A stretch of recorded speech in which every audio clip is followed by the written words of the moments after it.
जय हिंद दोस्तों, मैं दीपक सर आप सभी को आइडियल स्टडी पॉइंट पे स्वागत करता हूं। जैसा कि आप लोग देख रहे हैं, मैं आप सभी के बीच क्लास 10th के लिए बायोलॉजी यानी साइंस का जो महत्वपूर्ण बुक है बायोलॉजी, ठीक है ना, यानी कि जीव विज्ञान, उसका अध्याय 1 लेकर आ गया हूं। ठीक है, इसमें अध्याय 1 में जितने भी टॉपिक हैं, ठीक है, उन सभी का हम डिटेल्स में अच्छी तरह से बताए हैं। ठीक है, तो देखिए, अच्छी तरह से देखिए और शुरू से अंत तक जरूर देखिएगा। तो देखिए, फर्स्ट टॉपिक क्या है, जय प्रक्रम में पोषण। ठीक है, ये चैप्टर का नाम है, ठीक है ना। और यहाँ पे जय प्रक्रम में पोषण जो है ये चैप्टर का नाम हुआ, और इसमें फर्स्ट टॉपिक हमने लिए हैं सजीव। सजीव क्या होता है आपको पता होनी चाहिए कि सजीव वह है जो सांस लेते हैं, गति करते हैं, वृद्धि करते हैं, जनन करते हैं। जैसे में हो गया मानव, जानवर, पेड़ पौधे, ये सभी जो है सजीव है। ओके, अब चलते हैं निर्जीव की। अब निर्जीव के बारे में देखते हैं। तो निर्जीव वह है जो सांस नहीं लेते हैं, गति नहीं करते हैं, वृद्धि नहीं करते हैं, जनन नहीं करते हैं। जैसे किताब हो गया, कलम हो गया, टेबल हो गया, कुर्सी हो गया, ये सभी आदि। ओके, तो ये सब निर्जीव चीजें हैं। अब है अगला पॉइंट, सबसे इंपॉर्टेंट, जय प्रक्रम क्या है। तो वे सारी क्रियाएं जिनके द्वारा जीवों का अनुरक्षण होता है जैव प्रक्रम कहलाता है। क्लियर। आगे है पोषण क्या है। तो देखिए, पोषण के बारे में देखिए, वह विधि जिससे जीव पोषक तत्वों को ग्रहण कर उनका उपयोग करते हैं पोषण कहलाते हैं। मतलब कोई भी जीव जो होते हैं पोषक तत्वों को खा लेते हैं, ग्रहण कर लेते हैं, फिर उसका उपयोग कर लेते हैं, इसी को क्या कहा गया है, पोषण कहा गया है। पोषण की दो विधियां हैं, कौन कौन सा भाई, स्वपोषण और दूसरा है आपका परपोषण। ठीक है, तो सबसे पहले हम स्वपोषण के बारे में समझेंगे। तो स्वपोषण क्या बताया गया है कि ऐसे जीव जो भोजन के लिए अन्य जीवों पर निर्भर न रहकर अपना भोजन स्वयं बनाते हैं। मतलब वैसे जीव जो भोजन के लिए अन्य जीवों पर निर्भर न रहकर अपना भोजन स्वयं बनाते हैं, क्या कहलाते हैं, स्वपोषण कहलाते हैं। ठीक है, जैसे पेड़, हरे पेड़ पौधे जो हो गया, ठीक है ना, ये स्वपोषी होते हैं। ठीक है, ये अपना भोजन स्वयं बनाते हैं। क्लोरोफिल के उपस्थिति के कारण पौधे का रंग कैसा होता है, हरा रहता है। ये ऑब्जेक्टिव में बहुत बार पूछा गया है, देख लीजिएगा। पर पोषण अब बताते हैं। तो ऐसे जीव जो भोजन के लिए अन्य जीवों पर निर्भर रहकर अपना भोजन स्वयं नहीं बनाते हैं, मतलब दूसरे जीव पर निर्भर रहते हैं, ठीक है ना, और अपना भोजन स्वयं नहीं बनाते हैं, वे परपोषी कहलाते हैं। ठीक है ना, उसे परपोषी कहा जाता है। जैसे बताया गया है मानव हो गया, जानवर हो गया, इत्यादि। अब है स्वपोषण परपोषण में अंतर क्या है। तो देखिए, दो तरह से, दो भागों में आप कॉपी को बांटेंगे, एक तरफ स्वपोषण, दूसरी तरफ परपोषण लिख लेंगे। एक नंबर में लिखेंगे स्वपोषण में कि यह केवल हरे पेड़ पौधे में होता है, और परपोषण में यह सभी जीव जंतुओं में होता है। इसके लिए CO2 यानी कि कार्बन डाइऑक्साइड और सूर्य आवश्यक है ना, सूर्य का प्रकाश आवश्यक है, CO2 आवश्यक है। और इसके लिए क्या है, सूर्य का प्रकाश या CO2 इत्यादि आवश्यक नहीं होता है परपोषण में। इसमें भोजन के पाचन की आवश्यकता नहीं होती है, इसमें भोजन के पाचन की आवश्यकता होती है परपोषण में। ठीक है ना, चलते हैं नेक्स्ट टॉपिक देखते हैं, पोषण के प्रकार। परपोषण के प्रकार हैं। तो परपोषण मुख्यतः 3 प्रकार के होते हैं। पहला मृतजीवी पोषण, दूसरा परजीवी पोषण, तीसरा प्राणी सम पोषण। ठीक है ना, ये सब हो गया। तो सबसे पहले हम मृतजीवी की बात कर लेते हैं। तो देखिए, मृतजीवी पोषण क्या है, ऐसे जीव जो सड़े गले कार्बन पदार्थों या मृत जीव जंतुओं से अपना भोजन प्राप्त करते हैं, मृतजीवी पोषण कहलाते हैं। जैसे जीवाणु हो गया, कवक हो गया, आदि। अब देखिए, परजीवी पोषण क्या होते हैं भाई। तो बताए गए हैं ऐसे जीव जो दूसरे जंतुओं से अपना भोजन जीवित अवस्था में ही प्राप्त करते हैं, परजीवी पोषण कहलाते हैं। जैसे खटमल हो गया, मच्छर हो गया, जोंक हो गया आदि बाह्य परजीवी, और है ना फिस्कासडिस, लीवर फ्लूक आदि, ये अतः परजीवी है ये सब, ठीक है ना। परजीवी के मतलब समझ गए ना, जो क्या होते हैं, ऐसे जीव जो दूसरे जंतुओं से अपना भोजन जीवित अवस्था में ही प्राप्त कर लेते हैं, परजीवी का पोषण कहलाते हैं। जैसे खटमल हो गया ना, मच्छर हो गया ना, जोक हो गया, ये सब दूसरे जीव के जीवित अवस्था से ही अपना भोजन वहां से प्राप्त कर लेते हैं, ठीक है ना। परजीवी है। अगला टॉपिक है प्राणी संपोषण, वह ऐसा पोषण जिसमें प्राणी अपना भोजन ठोस या द्रव के रूप में जंतुओं के भोजन करने की विधि द्वारा ग्रहण कर लेते हैं, प्राणी संपोषण कहलाते हैं। जैसे अमीबा हो गया, मेढक हो गया, मनुष्य हो गया, ठीक है ना। अगला है प्रकाश संश्लेषण। तो प्रकाश संश्लेषण क्या होता है भाई, तो देखिए बताया गया है कि जिस प्रक्रिया के द्वारा पौधे जो होते हैं भोजन, अपना भोजन तैयार करते हैं, प्रकाश संश्लेषण कहलाते हैं। इस विधि में पौधे के पत्तियों में उपस्थित क्लोरोफिल सूर्य के प्रकाश से ऊर्जा अवशोषित करके जल तथा कार्बन डाइऑक्साइड की सहायता से ग्लूकोज के रूप में अपना भोजन तैयार करते हैं। अब देखिए इसका समीकरण बताया गया है। तो इसका रासायनिक समीकरण जैसे CO2 6, और यहाँ पे जल कितना है 12, यानी कि 12H2O, और ऊपर पर्णहरित लिखा हुआ है, नीचे सूर्य का प्रकाश, और यहाँ पे ग्लूकोज तैयार हो रहा है C6H12O6, ठीक है, इसको ग्लूकोज कहते हैं। और यहाँ पे 6 ऑक्सीजन निकल रहा है, और यहाँ पे 6 जल बन रहा है, ठीक है ना। तो इस तरह से आपको इसका प्रकाश संश्लेषण का समीकरण लिख देना है। अब देखिए प्रकाश संश्लेषण के लिए आवश्यक पदार्थ कौन है, पदार्थ के घटक कौन कौन है भाई। तो देखिए प्रकाश संश्लेषण के लिए 4 पदार्थों की आवश्यकता होती है। पहला है पर्णहरित या क्लोरोफिल, दूसरा है कार्बन डाइऑक्साइड, तीसरा है जल, और चौथा है सूर्य का प्रकाश, ठीक है। तो सबसे पहले पर्णहरित की बात कर लें हम।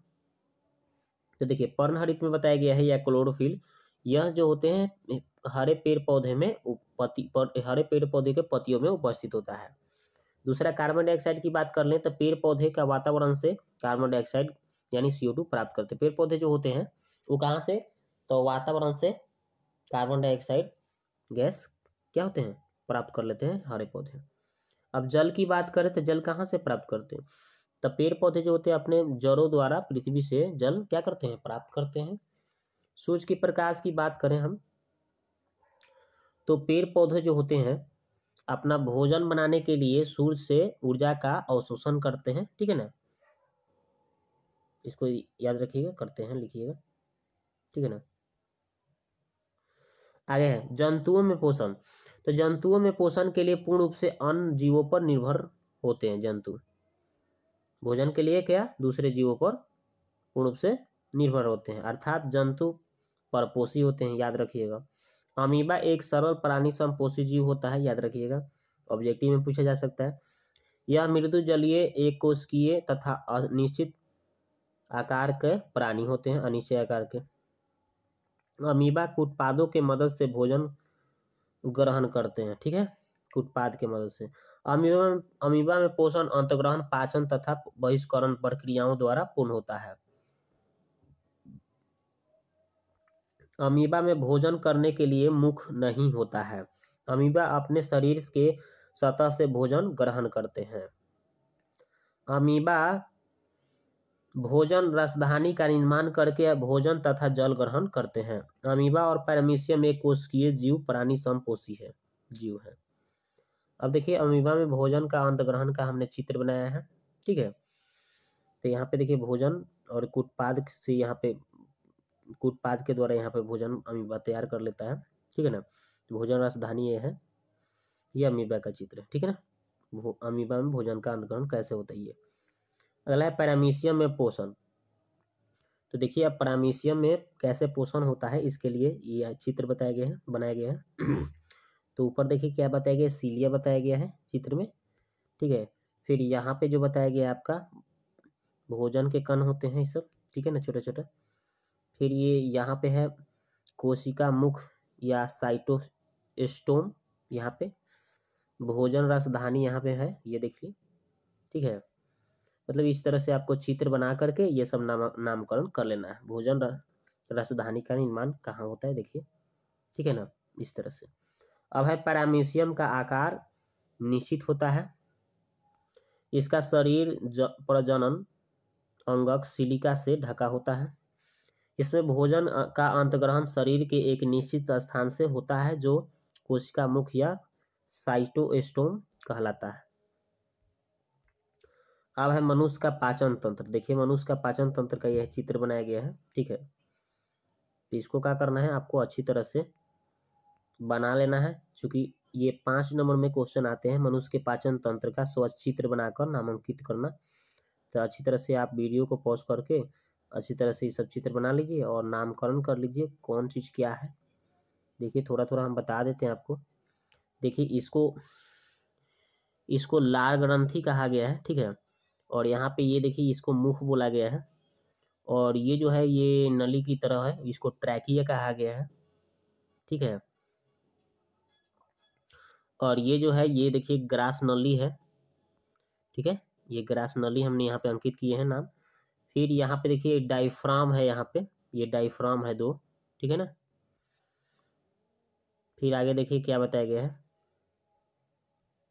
ये देखिए यकृत की बताया गया है। यकृत जो होता है ये बड़ा सा यकृत की बात कर रहे हैं। यकृत है ये, बहुत मानव शरीर का सबसे बड़ा अंग यकृत ही होता है ना।